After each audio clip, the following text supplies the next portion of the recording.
Delhi narcotics ગુનાના ફરાર આરોપીની સુરતમાં ધરપકડ. પત્ની પુત્ર પણ ડ્રગ્સના વેપાર સાથે સંકળાયેલા આરોપી પાસેથી 835 ગ્રામ હાઈ પ્યોરિટી ચરસ મળ્યો હતો. દિલ્હી ક્રાઇમ બ્રાન્ચમાં નોંધાયેલ નાર્કોટિક્સના ગંભીર ગુનામાં છુપાતા ફરતા આરોપી અંસારી ઇમદાદ અલી અબ્દુલ રફીફને સુરત એસઓજીએ દબોચી લીધો છે.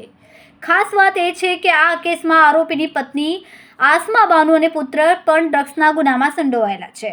આસમા બાનુને દિલ્હી ક્રાઇમ બ્રાન્ચે અગાઉ ચરસ કેસમાં ધરપકડ કરી છે, જ્યારે પુત્રને મુંબઈ એનસીબીએ 3 કિલોમીટર ડ્રગ્સ સાથે પકડી પાડ્યો હતો. No drugs in Surat city અભિયાન અંતર્ગત એસઓજીની ટીમે ગુજરાત તથા અન્ય રાજ્યોના પોલીસ સ્ટેશનોમાં નોંધાયેલા નાર્કોટિક્સ ગુનાના વોન્ટેડ આરોપીઓની યાદી તૈયાર કરી હતી. સુરત શહેરમાં રહેતા આરોપીઓનો ડેટા અલગ કરીને તેમના ખૂણે ખાંચા સુધી તપાસ હાથ ધરવામાં આવી છે. 12 જાન્યુઆરીએ મળેલી બાતમીના આધારે સલાબતપુરા સ્થિત એપલ હોસ્પિટલ નજીકથી આરોપી 48 વર્ષીય અંસારી ઇમદાદ અલીને પકડી લેવામાં આવ્યો હતો. કેમેરામેન સેનિલ વિરાણી સાથે વિશાલ છેઠા, માનવ પ્રભા ન્યૂઝ, સુરત.